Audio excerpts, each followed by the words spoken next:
of it. Since the zombie apocalypse didn't come, we don't need it. No, I'm just kidding. But it's a pretty sweet ride. It's like we've been driving it around, and so if y'all are coming in, you want a school bus, tiny house, let me know. It's on my social media.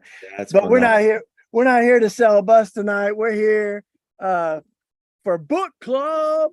And it's gonna be a great night, y'all. I got it right here, buddy. It's so good. Nice. Folks are kind of joining on different streams. We've got this high-tech system now where we're not just limited to one platform, but we're streaming from multiple ones. So Divya's rocking it behind the scene from out west over there. Thanks, Divya. And we got a couple of new folks on staff with Red Letter Christians. Jemar, Tell us about them. Tell us about them. It's awesome. It's awesome. So I feel like we're in our sweet spot right now. And this book club, we're going to keep doing it. So y'all keep telling us the different books you're reading or want to read together. And we're doing morning prayer every morning. Every month. So we do the first of the month morning prayer. So it'll be August 1st. We'll be talking about peacemaking and doing common prayer. Jonathan Wilson Hartgrove and I always host that. We have guests every month. So that's happening at just a little over a week. I think next Tuesday's August 1st. So 9 a.m. Check that out. We've got a bunch of stuff in the works for the next year too. We're going to be doing some faith forums, talking about kind of heavy issues of justice. And so we've done all kinds of those on gun violence and the death penalty and police violence, racial justice. So we're going to keep doing those. But I love the excuse to have I have to read to do my homework. And if y'all didn't do your homework, it is all right. Because it's going to be a great conversation. But yeah, what a book. What I mean, you've been on a roller coaster, man. I think of you all the time. Just love any chance we can be together. That. Yes, sir. So, if y'all don't know, our guest tonight is, Dr. Jemar Tisby. We're going to call him Jemar tonight. He earned that doctor. So we'll get that out there. But he's written all kinds of stuff. We celebrated the release of your book, The Color of Compromise, New York Times bestseller.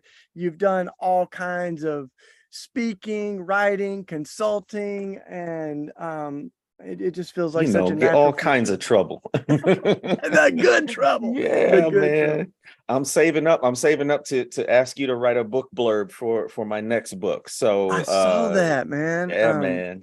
Yeah, I'm honored. I would be honored, of course. Yeah, and this one, so we talked about The Color of Compromise, but I want to talk about this book tonight. We can talk about anything you want, man. But yes, sir. First of all, for folks that might be grabbing this or are just starting to dive in, tell us a little bit about why this book now. Why this is kind of the fire in your bones, because you got all kinds of opportunities to write, but this is the book that you chose to write right now. Well, the fun part is I will never forget the publication date. It was January 5th. 2021, and then January 6th happened. So that date is cemented in my brain. But the reason why I felt the need to write this book, How to Fight Racism, Courageous Christianity, and the Journey Toward Racial Justice, is because whenever I give talks, whenever I talk about racial justice, anything around those lines, the most frequent question I get is always, what do we do?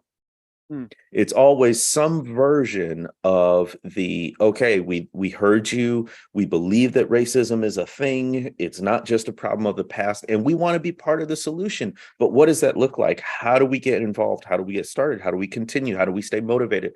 All of that is what went into writing this book, How to Fight Racism. And as the title says, it focuses on the practical. It is a very much an actionable book. So even though it's a book, I tell people it's about action. So for those folks who are like, oh, not another book club, we need to get busy, we need to be like Shane Claiborne, get doing the work. I'm like, yes and amen. And this is something that can help get you started or keep you going. I love it, man. And I I've read so much of this, and there's like so many books out there right now, that are absolutely incredible. And you're a historian, there's the 1619 Project, all Michelle Alexander stuff. There's like so much that's Ibram Kendi. Katie's been reading me Stamped from the beginning. We've been reading that together. So there's all kinds of that good stuff. But I think your gift to the world in this book is it does have some real concrete handholds, like some real practical ideas of where to start. And you're not just writing it for white folks that are leaning in. You can tell as you're writing that this is a book that's for everybody, and people are coming from different social locations. So you address that, speaking to white people at sometimes, or speaking to people of color, or particularly, specifically to Black folks sometimes. But you've got this framework. I don't know if you invented it, but it seems like I did. Yes, I'm getting it trademarked. When you've right got now. your own diagram, you're legit on that. So yeah, I know from majoring in sociology, all the diagrams. Nice. Tell us about the arc, because it shows the non-linear but the connectivity of these three. This is it's like way the whole book is way more structured than I am in real life. So I can't wait to tell folks about it, because I think the structure is helpful. So number one, you mentioned all these other great materials out there, and I agree.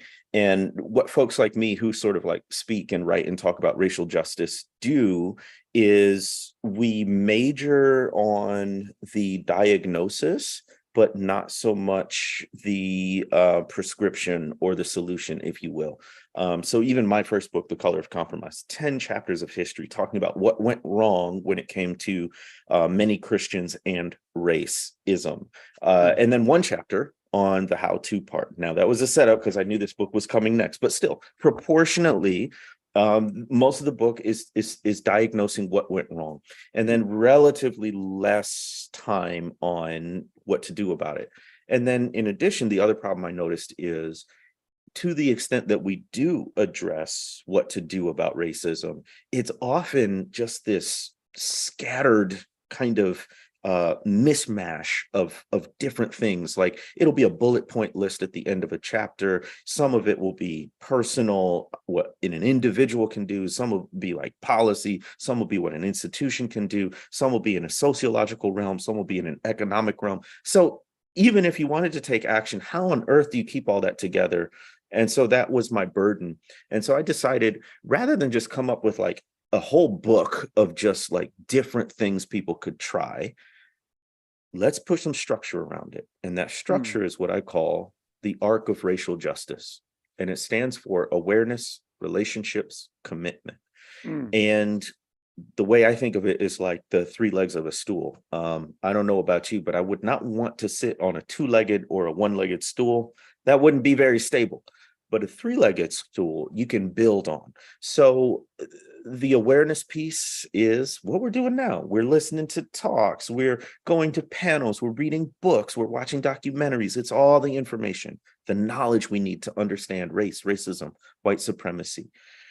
In addition, though, we need relationships, because relationships are what this is about. Ultimately, it's about people. Right? It's not about some abstract rule or policy. It's not about some abstract conception of justice. It's about human beings made in the image of God and what we owe to each other as fellow image bearers. So, and I make a distinction, white people, when we talk about relationships, that means you got to take account of the fact that for centuries, you have been putting up barriers between yourselves and people of color, which means it's going to take an incredible amount of intentional effort to overcome those barriers and build bridges. That meaning it's not going to happen by itself. You got to change some things if you want actual diverse relationships. And then to Black folks and people of color, we got to have communities of solidarity and refreshing.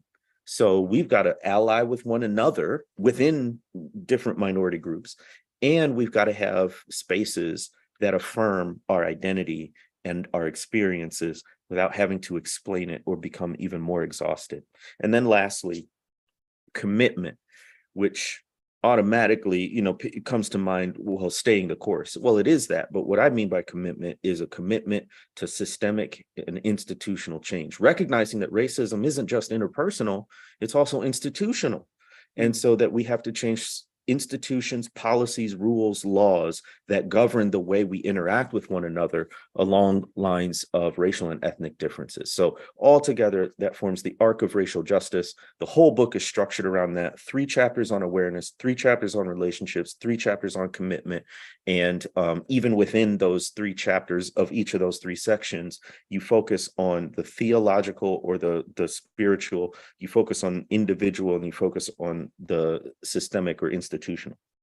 Yeah. And you're really all through the book, you're kind of acknowledging that there are things that have been separated from each other. I mean, the glaring one is this idea that this is about individual racism, like the personal prejudices, the racism in our own hearts versus the institutional and the systemic stuff. And you kind of refuse to have the either or on that, and you all through it, you kind of are holding these together. I mean, we try to do that with a lot of things at Red Letter Christians, faith and works, loving God, loving your neighbor. Like Jesus and justice, we say, are like blades of scissors. They got to operate together. I like that one. But that this idea that this is just about heart change and individual racism, or there's some people that kind of almost ignore that part and are just focused on, the systemic and institutional change. So I don't know if you want to say more about that, but I want to, I want to dig into that a little bit.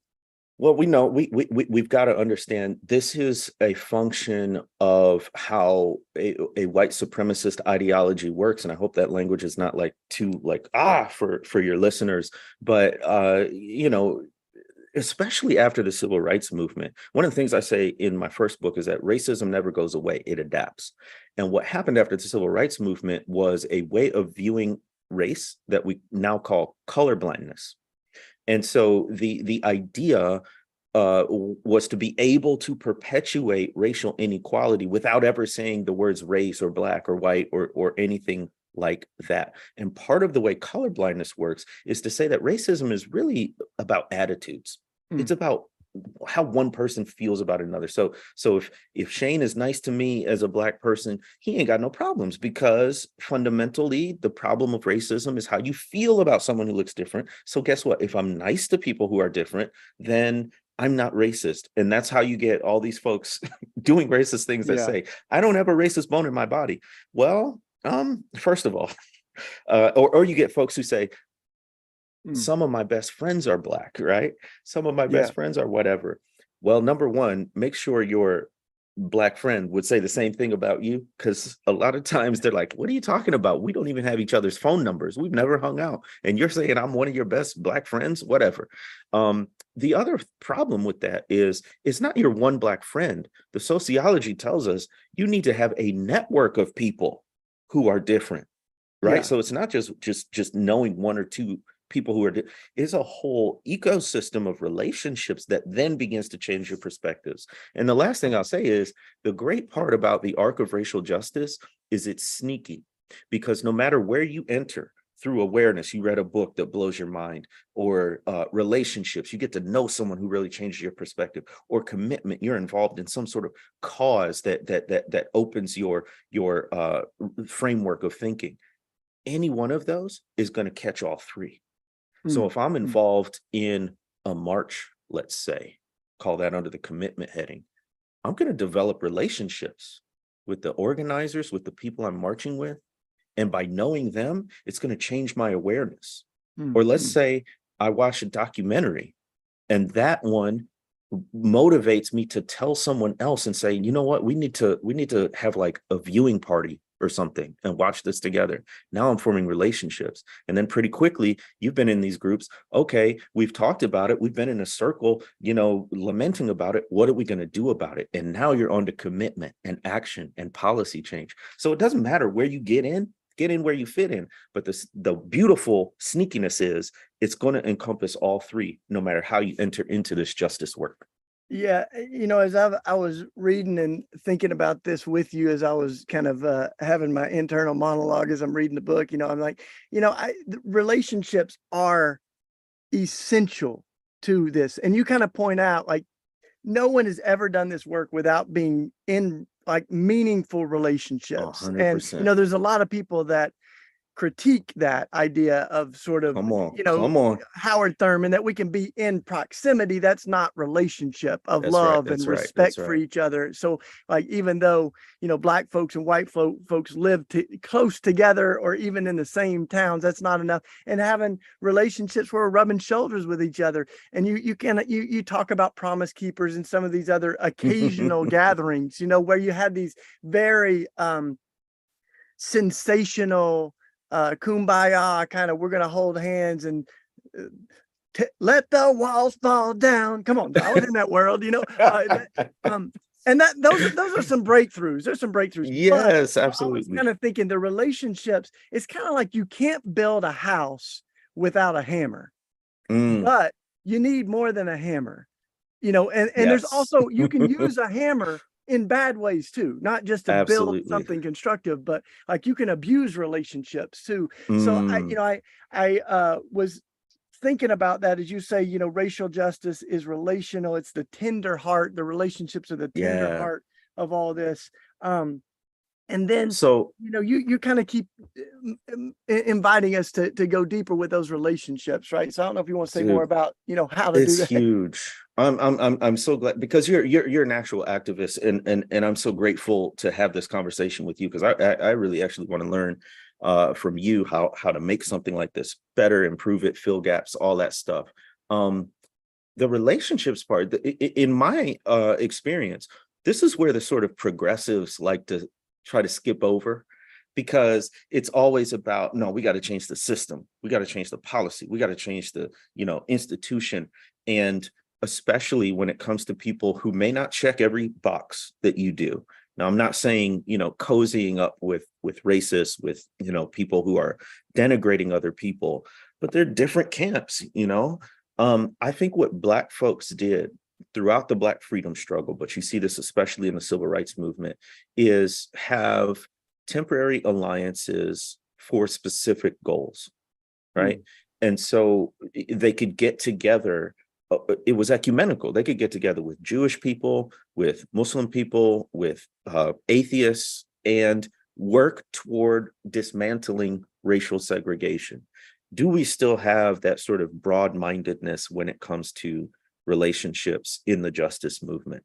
There's mm, also the fact that I think it's very theological, right? Like this is not, I can't think of fighting racism as a Christian without thinking of my faith, which is not to say that everybody who does a good job fighting racism, you don't have to be Christian at all. We've got a lot to learn from other folks. But for me as a Christian, it all comes down to the incarnation. mm. And how did God bring about reconciliation? It's through a person, Jesus Christ, through a Yes. relationship, which is individual, but it's also communal and corporate. And if I have an individual relationship with Christ, that's supposed to affect everything around me Yeah. and the way I view the world. So it doesn't remain individual, but it always remains relational. Yeah. And one of the kind of related concepts that you address in the book is, so out of relationship, there's a lot of these organizations that started, especially Yes. like CCDA, the Christian Community Development Association. For those that not familiar, it was it's kind of the legacy of Dr. John Perkins, but it also, you had Mhm. his son Spencer Perkins and Chris Rice, that one black, one white, that wrote a book together, More Than Equals. I got to know them like back in the 1900s, Yeah, man. and The a lot of these 1800s. organizations that started out of this like relationship, friendship. I was even this week, Jemar, I learned of a new one. I was with this group, the International Council of Community Churches, and it was in the 1950s. So I mean, that's important. 1950, No. like that predominantly white church, or I mean, pretty much all white church, and black churches got together and said love has to transcend segregation and our society's racism, and so they created this coalition. I mean, I was speaking there this week to these That's folks in beautiful. this organization, and yet there are some folks that are ready to throw out the word reconciliation, which has been such a pillar to these historic groups, even to a lot of folks that are just beginning to wade in the water a little bit, that they use the language of reconciliation. So I'm quick not to deconstruct things too much that other folks are finding helpful, but at the same line, this can be a kind of trite, shallow reconciliation. So you say, page 89, you say it's impossible to speak of reconciliation. If it's possible to speak of reconciliation with God, then it is possible to speak of reconciliation between people of different racial and ethnic groups. And you kind of insist that this is not something we give up on. It's rooted in scripture. Reconciliation is a useful word in the journey of racial justice. So even though it's been cheapened in some spaces, and even though the argument's true of, I've heard my friend Mark Charles and plenty of others that say, how can you get to reconciliation if we never had conciliation? So I can tell that you've chewed on that, and you've say a little bit more about why you haven't given up on reconciliation. And you really validate the idea that no one's arguing that white folks ever had a healthy relationship with Native Americans or black folks. So right.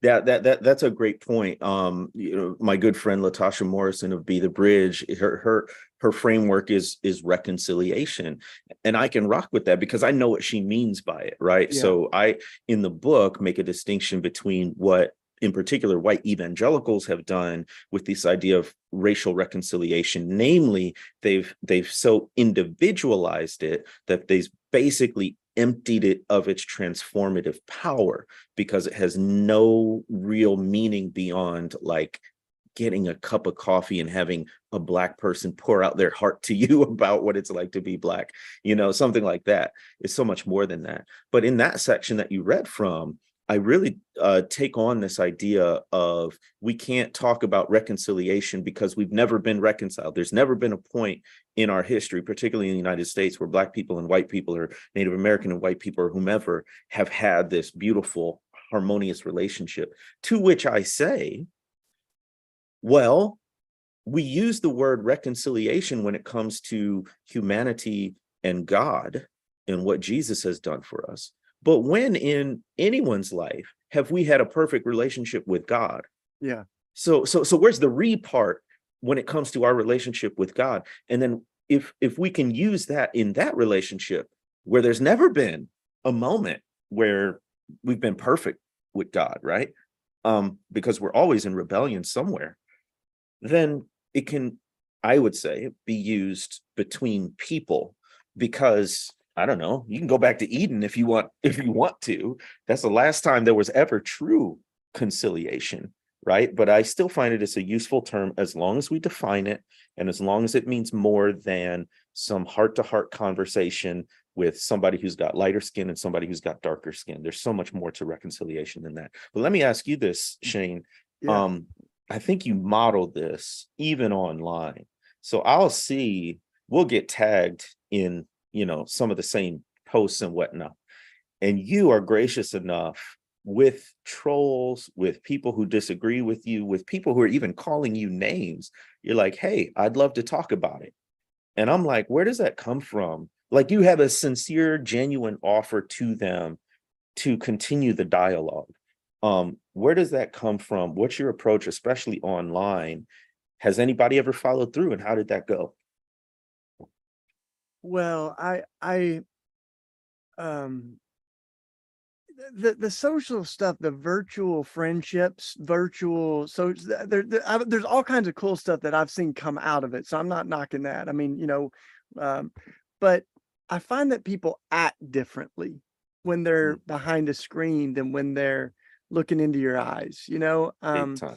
and so all that I know is, I have limited energy to respond in pixels and text, and it really wears on me. I just don't like looking at screens that much. So one of the first things I often do is say, hey, I care enough about you to talk with you, not at you, and not, be behind a screen. And I find that if people actually want to engage, then they're willing to let me take them out for a coffee or a drink. They're willing to or Unreal. at least grab a minute on the phone. I mean, sometimes Yeah. we're in different countries or something, but like and I find that those conversations are really generative, even if we disagree, Yeah. so, Because they probably come but across real differently when you're on the phone or in a meeting. yeah, and I think there's just there's more to hide behind. I think that's why you pull out this verse actually in your right in this book of Matthew 18 that Jesus is telling us when even when we think someone's out of line, when they've done something wrong, that we respect them enough to talk directly with them. And Mhm. if they don't listen, then maybe we take one or two other people, and then and I've tried to do that even with Franklin Graham and Sean Foyt and people that I Wow. think are spewing really, really dangerous theology and Yeah. rhetoric, and but every single one of them, and like someone like Sean said, I'll call you, and I get happen, but I think the invitation's always there, and some of it's not Wow. about them or changing their mind, but it's protecting my integrity, right? This is Mm, who I am. I'm not mm. gonna like stoop my own morality to like to just bicker on Twitter or something, like Yeah. I'd rather talk with you, preferably in person. But I know that I've got to that's a little different sometimes too. I think there's a degree as a man, as a white person, there There it is. sometimes Yes. I'm very aware that um it can be even more tiring when someone Right. hasn't done their homework, as you say in the book, That and done was at least a little bit of work to even speak the same language. Otherwise it's not even like it's like we're not even having the same conversation. right, right. I mean, that was exactly going to be my follow-up question, was whether you thought that was sort of the same responsibility for other people. You mentioned, being a man, that certainly is an issue in terms of safety and comfortability if you're a woman interacting with someone, but also for a Black person or other people of color, right? Like we have to spend so much energy just surviving, right? Just defending and deflecting against not even the trolls who are out to, cause trouble, but just like life, right? And Yeah. so I've often felt that as much as I theoretically would be willing to have these conversations, unless it's someone I'm actually in like Yeah. physical proximity with, and it, it makes sense for us to have that conversation, I'm probably not going to do it in terms of reclaiming my time, protecting my energy, and even sort of my mental health, right? Like entering into a hostile situation, potentially hostile situation as a Black person, for the sake of like reconciliation. I think where I fall is I want to spend my best energy serving the people who are either being victimized or who are already on board with being part of the solution, rather than sort of doing what I call racial apologetics, making the case Yeah, it's a that good racism word is for it. real, you Yeah. know. And then the other part is, to the folks who listen and say, this sounds harsh, like he doesn't like white people, is not messing with them. I always say, and it's actually goes beyond race. It's more of an ideology and a mindset. But I always say, like that old, I think it's the Red Roof Inn, the hotels, we'll leave the light on for you. They used to have these commercials that said, we'll leave the light on for you. In other words, that is to say, I am not in a season where I'm spending a whole lot of my time trying to convince or persuade the people who are resistant to racial justice. But that's not to say that at some point, when you're ready, when you want to have a real conversation, when you want to learn, that we can't do it. Yeah. I'm there when you're ready. We'll leave the light on for you, but I'm not going to sit out all night waiting up for you to come to the door. That's Yeah. all. Yeah. No, I think that makes so much sense, man. And I think, some of it is just going, where's the burden of responsibility here? Like you got an That's open right. heart, an open ear from me, but I also need you to do some stuff before you show up, like we need to have some common terminology. And then there's other things that I feel like I've done some things that I know I can do as a white man. Like, for instance, when I went to Greg Locke's church, which was at the time he was spewing all kinds of conspiracy theories. They had no masks allowed. It was a mask-free campus. So this was the irony of that theology, and I wrote about it. But they said we won't wear masks because God will protect us from coronavirus. But they still carried guns to church, And but I My was goodness. nervous when I went in there. I mean, there's guns strapped on. I can see them. And I went in with a mask, not only a mask, but a mask that said, Black Lives Matter to God. And I wasn't there to pick a fight, but I was there because I wanted to diagnose this. I wanted to listen, and I got to meet him afterwards, and all of that, because I think my particular location was like, I told my wife, I said, there was some deep principalities and powers there, like nothing Wow. I've I ever felt. believe I it. mean, I'm Yeah, even talking in the charismatic Pentecostal world right now, y'all. I mean, I'm talking like there was some stuff absolutely. in that, Absolutely. um, and I think I think there's a lot of different ways that there's a lot of different ways that courage looks, and I think That's like Colin good. Kaepernick is different from Rosa Parks. It's different from Yes. Bree Newsom, right? Who took down the Oh my Confederate goodness. flag. Like there's all kinds of different, and those are the ones that we know about, but there's all kinds of everyday courage that people show in their workplace, in their schools. And so I think that's one thing you do so well is it's not about a prescription, but you're not prescribing, but you're provoking, and you Yeah, begin the yeah, book by yeah. saying this is an invitation to dream. And I think one of the best Prophetic things you do in the imagination. book is invite us to dream of what courage looks like to each of us in our own 100%. space and skin. Yeah. Well, I'm super excited because right now we're in the midst of a podcast series called Fighting Racism. And for folks who are interested, easiest thing to do is subscribe to my Substack, which you can do for free, jemartisby.substack.com. We put out an announcement every new episode. But to your point about, inviting folks to envision what fighting racism looks like right where they are. I asked my readers on Substack, well, what's the next podcast series you want to hear from me? And they were very gentle and very kind, but they basically said, Jemar, we don't want to hear from you. We don't want to hear from the people who speak and write and talk about this all day, every day. We want to hear from folks like us who have day jobs and families and do other things. Yeah. So this Fighting Racism series is about everyday folks who are fighting racism right where they are. So our first episode, we had a Black homeschooling mom who's really catalyzed in the past few years by all the stuff she's seen and is trying to bring diversity within the homeschooling curriculum and community. We have this upcoming week, the episode is going to be with a guy named Stanley Frankert. When he was 16, he shot a guy in the face. The judge showed mercy on him, gave him less time, but he still spent a decade in prison. And during this time, he had this unbelievable conversion to Christianity and started a nonprofit while he was on the inside. And then when he was released, he's continuing it. And the goal is to reduce the rates of recidivism of recently released people. And he's doing that through character education and professional skills development. So these are folks who in many ways are demonstrating courage. And what I hope to do with this book, How to Fight Racism, as well as this podcast series, Fighting Racism, is simply to show people, like, number one, it takes all kinds of forms. Homeschooling, we got somebody who's involved in environmental justice. We got an episode on how white people can talk to other white people about relationship, or about racism and white allyship. So it looks different, but what is common is the call to courage in the face of injustice. And I'm just trying to show in as many ways as possible how we can do that.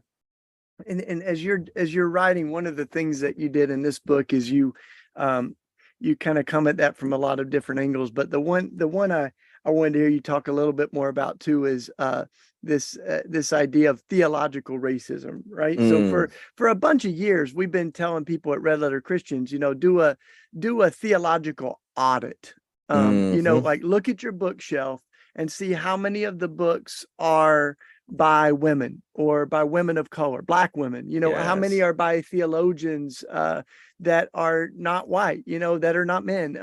And particularly, I think as you look at this, one of the things, your great lines is that we have been more willing to learn from the theologies of slaveholders than the theologies of the enslaved and oppressed. Come on. Come on. Huh? That's a good line. Who wrote that? No. Who wrote that? See, now I can say, as my friend Jemar Tisby says.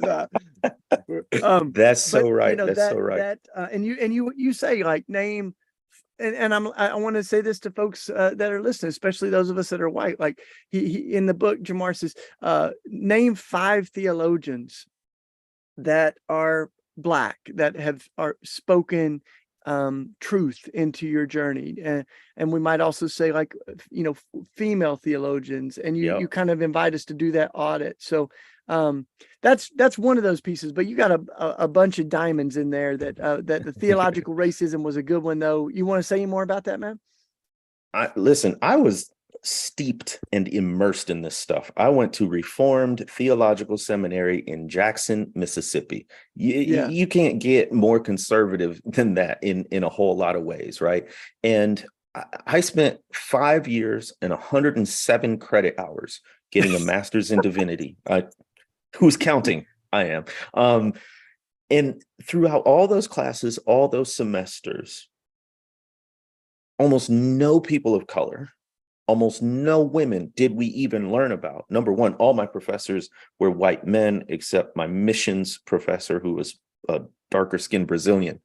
And that was part of the training and the sort of audit I had to do.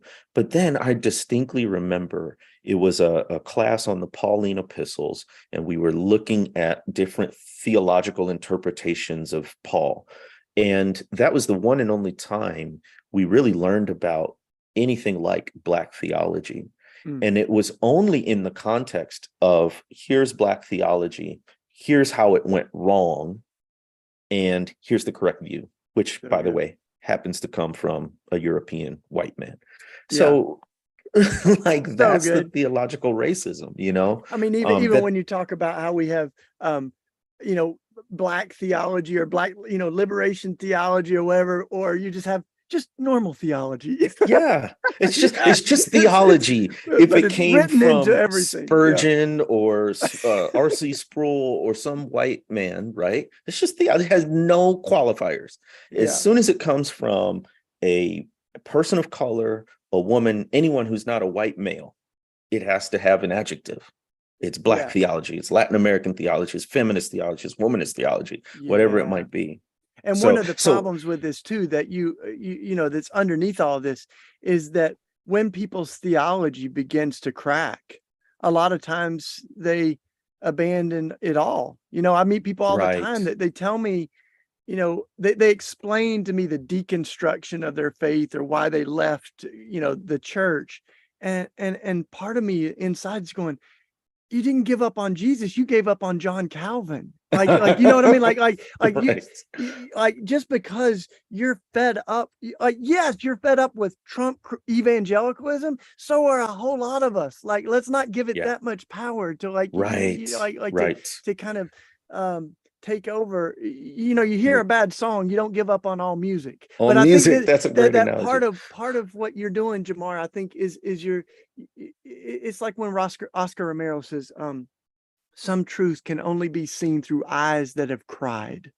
Ooh, right? Reminding us that where we sit determines what we see. And I think for a lot of us, what's important is not just, are we reading scripture, but who are we reading scripture with? I think about my friend Bob Ekblad that wrote one of the best titles, Reading the Bible with the Damned.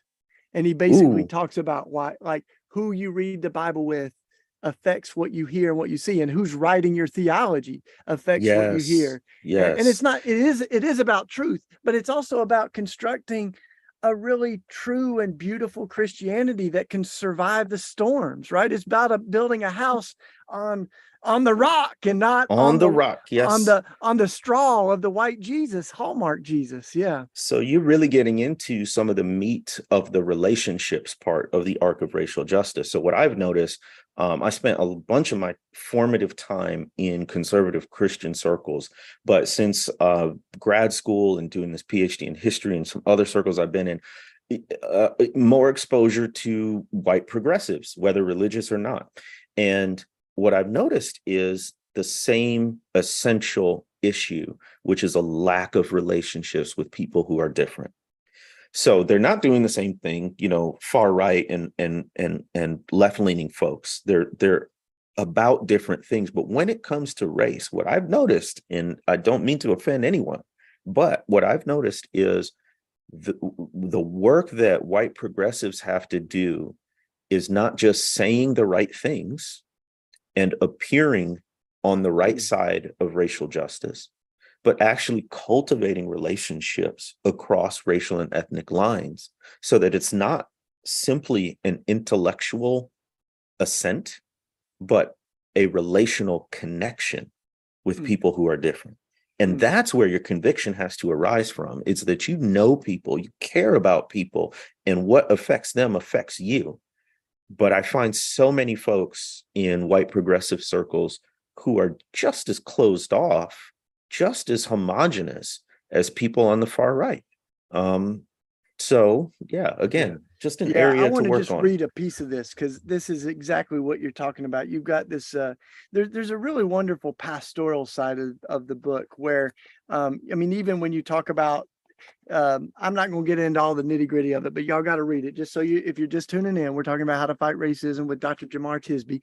And I mean, you give a lot of tools, congregations to really tell the truth about their history, their complicity or their resistance to, racism. And but even when you said that, you said when you do it though, do it like a shepherd, prodding the sheep. You don't That's need right. to like pour.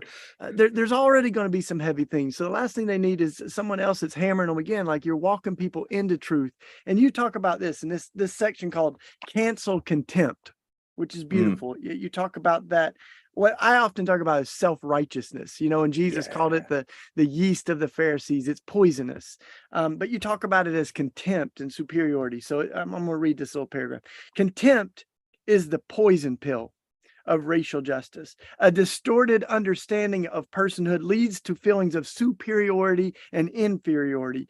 People who act in racist ways can treat people of color with contempt, believing others are somehow less capable or more prone to error than they are. But on the other side, and this is what you were just talking about, racial justice advocates can quickly become contemptuous of those they view as racist and view themselves as superior because of their enlightenment or wokeness.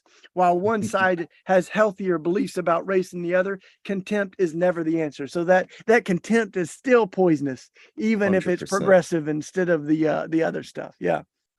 So I want to get into some of the practical stuff. And the ones that I highlight are the ones that people reflect back to me have been really impactful to them.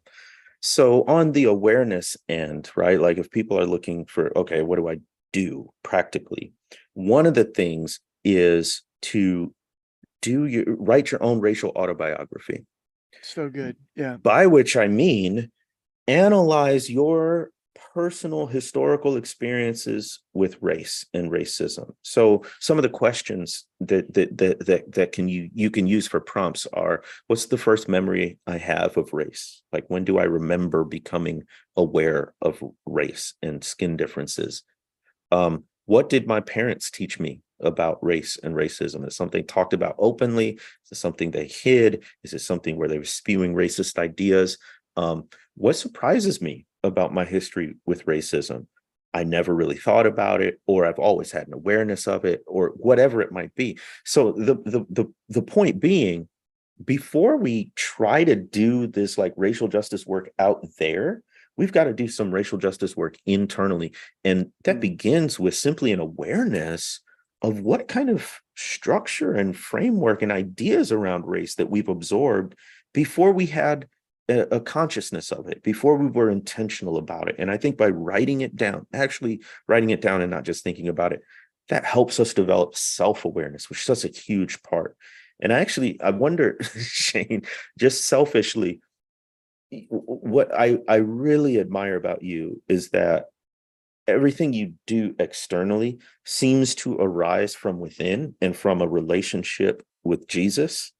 And I know that's not just like you sitting outside with your arms up and absorbing, God.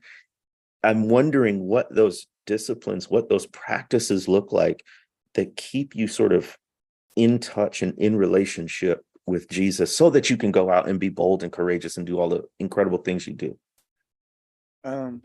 Well, I'm gonna try to keep dodging it, throwing it back on you. But I will say, as I was reading that section about, your own story, part of me started thinking, my dad died, Jemar, when I was really young, when I was about 9 years old. So like most of my memories are with my mom, my kind of a single mom raising me up. But my mom always, and I grew up in a segregated town. Like I've written about this. Some folks know, we had the Confederate flag on my high school football uniforms on the walls. It was on our lunchroom trays. Two sides of town. But my mom was a special ed teacher, and we also, like, I think it began to sensitize me to people who were different from me. So my mom would bring kids home from the children's home that had Down syndrome or different challenges mentally, and they were playmates of mine. I had a lot of my friends growing up, even though we were in a segregated town, they had dark skin. I had a girlfriend that was black, really, really, really young, and my mom was always fine with all that. Not more than fine. Like it was just natural. And I was prom king when I was in high school, and I always tell people, like, don't get too excited. It was a very small town. But this is interesting though, is that the prom queen was African American, and she was one of the only black women in the school that I was in. And so there were lots of collisions that began to shape me. Certainly my love for Jesus, like, is the root of so much that compels me, just like you, when it comes to racial justice. But I started to look back at all those, like, what might seem to be little things in my own, like, racial autobiography, as you say, and think, like, no, these were all like kind of fault lines, little cracks that began to open things up for me. And my mom probably didn't even think that much about it. It was just kind of came out of who she was, but yeah. And even just recently, bro, like I took my mom up to the mountains because I was asking my mom, do you know if we owned people? Like where did we fall in all this? We're in the hills of East Tennessee. And she took me to the cabin where her grandmother, my great grandmother, lived. And she said, we didn't even have running water. Like, so we were really poor mountain folks that grew up, in the Smoky Mountains. That doesn't mean that we didn't have some complicity with the systems. Like, that's what I'm continuing to try to, pull the layers off of. But like, so I think it's cool to, like, part of what I got out of your book is that there's so much nuance in all of this. We've all got different stories. We've all got different histories. And that's why there's not one little prescription of what you need to do. Right. That's right. But all of us, hearing this, like, start to look at your own story, start to, like, research your own people, but also think about, like, how am I going to do this with the young people who I'm that's it pouring into? And I love that you brought that up. That. Yeah, because you're talking about the influence that your mom had, maybe even unconsciously, subconsciously, right? This is who she is, and then she's sort of sharing it with you. But that just sort of underscores something that I'm seeing again and again and again in this racial justice work, how important those formative childhood, younger years are, which is the word to adults who may be listening or watching. If you have any young people in your life, whether students, children, nieces, nephews, whatever, how you address race and racism now has decades long impact. Now that's both frightening and exhilarating, right? Yeah. So what I'm saying is, it's there. It's going to be there. You're having an impression on them, whether you intend to or not. So let's be intentional about it. And let's make sure that if it's going to have this lasting impact on young people, let's have a positive one. Let's help them understand other people. Let's learn the do's and don'ts from our own upbringing. My parents hardly ever talked about race as Black people because they were of a generation, a boomer generation, where the way you got ahead as a Black person was you minimized any differences you had with the white people around you. Like, you don't bring up, you know, the court case that's happening in current events at work, because then you're going to get labeled and you won't get the promotion, you won't be invited to the meeting, whatever. I came up in a generation where the ethos was different because of the way people in my parents' generation were able to interact and make progress and all of those things. Point being, you're already having an impact on the young people in your life in terms of how they think about race. So let's do that much more intentionally. One of the things that I encourage, if folks are looking for something practical, take them places. There's nothing like the power of this sort of experiential journey. And so it could be a monument, it could be a museum, as boring as that seems for a kid. There's bits and pieces that will leave an impression. And even if they don't remember a thing about the museum in terms of the history, they'll remember that you took them and you thought it was important. And that's going to stick with them. You know what I'm saying?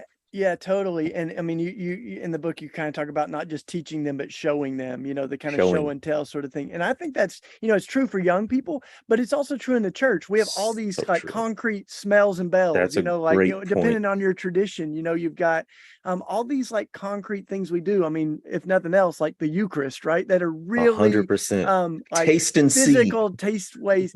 And I think we need to think about that when it comes to our worship. I mean, you talk about creating space for lament. We've done some of that at Red Letter Christians. You know, we had these stations of the cross that were painted by condemned men on Tennessee's death row, right? Like that adds a new layer to your reflection on the most famous execution in history, Jesus. But when they're painted by guys that are right now, some of them still facing execution, or, you know, in Philly, we've got these congregations that do memorials of the lost. So they're t-shirts that are put on the lawn or the campus of the church with the names and ages of everyone who's been killed by guns in our city. So that means I've over like 500 shirts last year that these churches have in front. But there's a lot of ways, right, that we can remember the names. That's what Black Lives Matter has done, put names and faces on this. So like, let's think about, this is one of the things that Dr. Tisby does in the book, is like looking at the ways that you can craft worship, that we can raise kids and show what history has done, but also the possibility of beloved community, right? So yeah, absolutely. So I just wanted to shout out, this is the Young Readers edition of How to Fight Racism, a guide to standing up for racial justice. It's for kids ages 8 years old and up. And in light of what we're seeing out of Florida most recently, where they've changed the standards to say that, you know, slavery taught Black people some valuable skills. That's a whole other episode. But point being, if you want young people to learn more accurate racial history, I basically include like a summary of the color of compromise in here, which is to say there's about a third of this book is history written in an engaging way. And so this is one tool that adults can use with younger folks, I'd say up through high school, honestly. If you want them to get some more historical background. I'm going to just say to everybody listening in, usually I give you all time to like post questions and stuff. And this hour has flown by. We got a few minutes left. But if you do, I monopolize the time because I got so excited to be with Jemar, and I've just been taking up the whole hour with him. But if you do want to post something, we're monitoring on, you know, Facebook and YouTube and Twitter and stuff. If you put a question, we'll try to get it, at least get it to Jemar, but we might be able to talk about it. Before I give you, you know, plenty of space to wrap us up in a minute, man.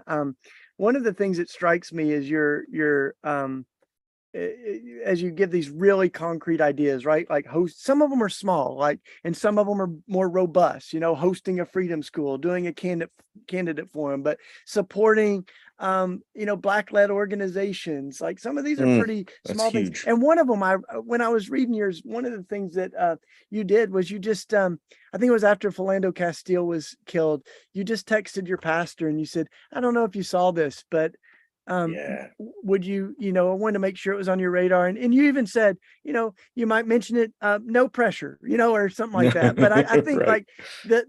like the simplicity of some of these things, we overthink some of this, right? And sometimes it's just a matter 100%. of being fully present and going, what might the Spirit do right now? Like, I take you 2 minutes to text your pastor and say, this is heavy on my heart. I just wanted to offer it to you, Yeah. right? So I don't know I if there's love any that of those other example. ones that you give a lot of them in the book, but yeah. Yeah, to your point about that example. So, speaking of reconciliation, I was in it. My pastor, we had very big differences on racial justice, but he's a perfect example of I'll leave the light on for you. He wasn't malicious in any way. It just wasn't on his radar I because think it his was entire Motel 6, by the circle. way, not Red Roof Inn. I think it There was you go. Motel Thank 6. Yeah. you. Motel 6. You There just you showing go.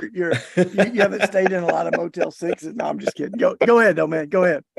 Most people don't even remember commercials. They're all on streaming. They don't know what I'm talking about, but I still use that analogy. Yeah. So this pastor, he was not in any sense like woke, right? And he very humbly was like, Jemar, I know what you do, so please help me. And so Philando Castile was one of these things where it was devastating to me personally, and it was just something that everyone was talking about. It was just made headlines across the news. And Yeah. I texted him on like a Friday or even a Saturday, and I was just like, hey, this is going on, because I was aware that he probably wasn't aware. And to his credit, he received it. He prayed about it, spoke about it the next day, didn't do a whole sermon on it, but mentioned it. And so to me, as a Black person, just for folks who are maybe in charge of organizations or churches, and you're wondering, how do you reach out to people of color and make Black people feel welcome, things like that. That gesture that he heard me, that then I heard it from the pulpit, that was massive. That gives you a little bit of encouragement that you can keep going there. So that's a basic thing. Another basic thing is money. I mean, Yeah. truly, like Black-led organizations in particular, right? I'm now at Simmons College of Kentucky, which is a historically Black college. HBCUs are 3% of all colleges and universities, yet they graduate 20% of all Black people. And when you look at specific disciplines like doctors, lawyers, engineers, it's up toward 80% of those folks coming out of HBCUs. So we punch above our weight in terms of impact, but we're often doing it with less resources. Yeah. So what does it look like not to invent something new, not to add a program to something that's already being led by white folks, God bless, but there are Black folks and other people of color doing the work with not the same connections, not the same resources, and certainly not the same finances. And so I would just never underestimate the impact of writing that check, or in this day, sending that Venmo or the Cash App to a Black-led organization, because you enable them to do what they're already doing and catalyze and fuel the good work that they're doing. So there's a bunch of basic stuff in there. Yeah. I tried to have a mix of, I can do this, like, go out tomorrow and execute this. Volunteer And at the YMCA, right? That's one of the ones. Yeah. that's a good one to get Yeah. relationships, right? Yeah. Like, don't play in the church league all the time. Go play some pickup games at the Right. Y or the park. I guarantee you're going to meet some Black folks, right? So yeah, but then also a mix of the bigger things, like, stuff that you're involved in, and abolishing the death penalty and things of that nature. It takes all of it, and it takes all kinds, but the first step is to take a step and realize that we each have a responsibility, no matter what that action looks like. Take one step, and then the next, and then the next. And before you know it, it's going to have a transformative impact on you and the people around you. So good. So good. I got like 3 pages of notes we didn't get to, so we'll just have to do this next I week kept again. talking, man. But no, it I was just like so having good. conversation That was with you. so great, man. I love it. Yeah, but just so you know, one other one: history doesn't repeat itself, but it does rhyme. Come on, that was so good. But so many great quotes. Well, anyway, we're almost out of time, but I want to make sure. I want to read your, like, the benediction you give at the end of the book as we close, but I want to make sure that people know how to follow you. You've got this Substack, right? That's one of the main ways people can check out and like regular content that you're creating all the time. You're on Instagram, Threads, and Twitter. Your name, Jemar Tisby. Anything else on like how people can keep in touch with you, man? Other than continue to see you visit all the time when we have you at RLC. Absolutely. I'll just be shameless because not enough Black people do this. Is you can be a paid subscriber to Substack. So if you appreciate my work, you can subscribe and literally financially support that work, which it's a writing platform where I can say what I think needs to be said around race. So what you're supporting is the freedom to speak about race in ways that are curtailed in a lot of other venues. Besides that, I've got a podcast called Footnotes, where this fighting racism series is taking place. You can also find me on Instagram, Threads, and for some reason I still have Twitter, at Jemar Tisby. And if you follow my socials, you'll be able to keep up with all my latest work. Yeah, so good. So make sure y'all check it out. This is the latest, and there's a new one coming. More on that later. But How to Fight Racism, Dr. Jemar Tisby. So many great tools. If you haven't seen it yet, just great work to do internally on your own racial identity development tools, like really practical stuff that he's given us to work on. So keep up with Jemar. And, at Red Letter Christians, we say, and I think this is one of the truest things about us, is that we are a web of subversive friends. And you write a lot, brother, about friendship and how we need to do other stuff than just friendship, but it's hard to do most of that other stuff if we don't have some relationship. And 100%. that little section you have on how to make a friend warmed my heart, and it just made me, as I read it, I thought I'm just absolutely humbled and thrilled to be able to call you friend, my man. So thank you. The feeling is mutual. Thank you for this platform. Thank you for shining a spotlight on this book. And more than a book, it calls us to ask the question, what can you do to fight racism right where you are? And I hope people will ponder that and, more importantly, act on it. Yes. And this is holy work. It's holy work. So let me send you out, everybody, with the words of Dr. Jemar Tisby. This is kind of the closing of his book. Spoiler alert, but it's a beautiful kind of prayerful send off for us. And let me just read it to you tonight. We cannot give up. We are people of hope. Hope is not blind optimism. It is a realistic assessment of current conditions with the faith that tomorrow can be different. We are people who believe that a brutal, unjustified murder resulted in a resurrection. Come on, y'all. The organ's playing now. We believe that a poor carpenter from Nazareth conquered death and is forming a people who will join in this triumph. Each day that we live is the opportunity to be witnesses to the resurrection life and the coming of the kingdom of God. We pray and work for that kingdom to come and for God's will to be done, not just in the sweet by and by, but right here and now. The journey for racial justice continues, but the music we may hear along the way is not a funeral dirge. It is festival music, y'all, leading us to a banquet of blessings and a harvest of righteousness. Today is the day, and now is the time to join this journey toward racial justice. Thanks for joining.